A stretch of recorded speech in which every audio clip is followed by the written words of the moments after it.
गए डिबेट में। भाई बीरेन जी, ये इस मुद्दे का क्या पॉलिटिकल इम्पैक्ट है? और आज तो लोकसभा में अजब गजब नजारे मुझे दिखाई पड़े। आपको लगता है ये मुद्दा अभी बहुत लंबे समय तक चलने वाला है? देखिए, इमरजेंसी और संविधान ये दोनों आज के दिन पर चर्चा में इसलिए है कि आज चूंकि इमरजेंसी को बरसी इमरजेंसी को लोग मना रहे हैं कि भाई 50 साल हो गया और ये देश के लिए कलंक था, इस बात को प्रचारित कर रहे हैं। देखिए, जब संविधान की बात आई तब 400 पार का जब नारा आया तब, और यहीं पर बीजेपी इस मामले में फेल हो गई कि वो 400 सीटें क्यों चाहती है, वो इस देश में ठीक से प्रचारित नहीं कर पाई, खासतौर से उत्तर प्रदेश में, जिसका खामियाजा उसको भोगना पड़ा है। लेकिन इमरजेंसी एक डिफरेंट थिंग है, एक अलग चीज रही है। और आज 49 साल हो गए, हालांकि हम लगभग 50 साल आगे आ चुके हैं। देश की नई पीढ़ी को अगर राजनीतिक दल ये मुद्दा न उठावे तो शायद याद भी ना आए कि इमरजेंसी कोई चीज थी इस देश में। लोगों की सोच बदल गई है। जब एक क्लिक पे पूरी दुनिया जुड़ जाती है तब इमरजेंसी की बात लोग याद नहीं रखना चाहते।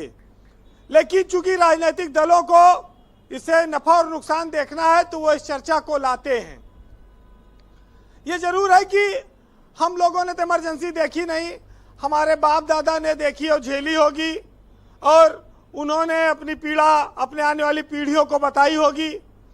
लेकिन ब्रजेश जी, कल्पना की जाए कि न तब टीवी था, न सोशल मीडिया था, ट्विटर और फेसबुक, और न इतने तेज समाचार पत्र थे कि इमरजेंसी की जो घटनाएं होती थी वो गांव-गांव पहुंच पाती इतनी तेजी से।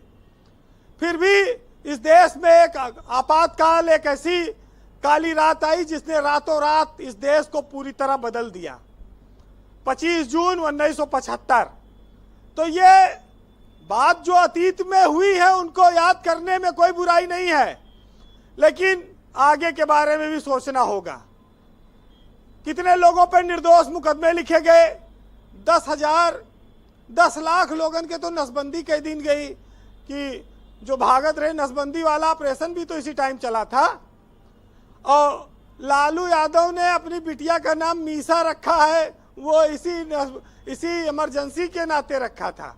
वो मीसा और DIR के जो बंदी थे उसी दौरान मीसा भारती पैदा हो गई थी। उन्होंने अपनी बिटिया का नाम मीसा रख दिया है कि जिससे कि इमरजेंसी की याद आती रहे। इस देश में तमाम सारे नेता ऐसे जीवित हैं जिन्होंने इमरजेंसी को देखा है, लेकिन आज के दौर में ये चीज संभव नहीं है। हालांकि राजनीतिक दल इमरजेंसी बनाम मोदी के इमरजेंसी की तुलना करे, ये कांग्रेस करे, सपा करे, इन लोगों के अधिकार में है। लेकिन इमरजेंसी के इतर जब आप इस देश को देखेंगे तो आपके आने जाने पे कहीं रोक नहीं है। देश दुनिया से आप जुड़ सकते हैं। ये कोई इमरजेंसी वाली जो स्थिति आज बताई जा रही है, ऐसा इतना अब आसान नहीं होगा इमरजेंसी लगा पाना। अब ये जरूर है कि कुछ चीजें सरकारें करती हैं और उसको राजनीतिक रूप से करती हैं, अपने विरोधियों को दबाने के लिए करती हैं। भाजपा की सरकार में भी होता है, वो कांग्रेस झेल रही है, सपा झेल रही है और तमाम दल झेल रहे होंगे। लेकिन आम आदमी के लिए इमरजेंसी शब्द का अब कोई मायने बहुत बचा नहीं है। लेकिन 2 बार और इस देश में इमरजेंसी लगी थी, ये बात पुराने लोग जानते हैं। जब पाकिस्तान वाला युद्ध हुआ और जब चाइना वाला युद्ध हुआ। लेकिन इमरजेंसी इंदिरा गांधी ने अपनी सत्ता बचाने के लिए इस देश में खाली एक बार लगी है, और जब नागरिकों के अधिकार सब खत्म हो गए, सीमित हो गए। ये लोकसभा तो देखा आज शपथ सबकी, और लाल तो वाली किताब जो वो बिना राय का कोई दोस्त है वो छापते हैं, बता रहे लखनऊ में बड़ी बिक रही है संविधान वाली।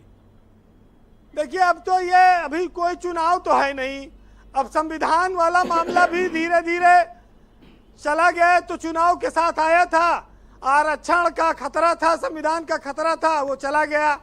जिन लोगों ने उठाया था मुद्दा वो हार भी गए जी। तो अब ये मामला तो खाली राजनीतिक रह गया है। हालांकि कांग्रेस इस पे बहुत जोर दे रही है अखिलेश यादव ने भी हाथ में संविधान की किताब लेके पढ़ाई करी, आज जो है संसद में शपथ लिया। लेकिन भाजपा के लिए ये जरूर है, ये थोड़ा परेशानी वाला कारण बना, क्योंकि वो जनसंख्या नियंत्रण कानून लाना चाहते हैं, वो समान नागरिक संहिता का कानून लाना चाहते हैं, वो मथुरा और काशी के लिए भी जोर लगा रहे हैं। तो अब उनके इन सब कार्यक्रमों पर इतना आसान नहीं होगा, क्योंकि संसद में विपक्षियों की संख्या ज्यादा हो गई है और संविधान के नाम पर वो काफी कुछ हंगामा मचा चुके हैं। जी वीरेंद्र जी, तो ये तो समस्या तो रहेगी, लेकिन इमरजेंसी वाले हालात अब इस देश में दोबारा शायद नहीं आएंगे। ये जरूर है कि राजनीतिक लोग सरकारें तोड़ते हैं, गिराते हैं, विरोधियों को जेल में डालते हैं, ये सब चीजें उनकी राजनीतिक चलती रहती हैं। आम आदमी के जीवन में इमरजेंसी का अब न कोई प्रभाव है और न आने वाले वक्त में होगा। जी, वैसे भाजपा के सबसे बड़े नेता हुए अटल बिहारी वाजपेयी, वो भी इमरजेंसी में 1 साल जेल में बंद थे। तो जब 1 साल बीत गया जेल का, तो जेल से उन्होंने कविता लिखी कि 1 बरस बीत गया।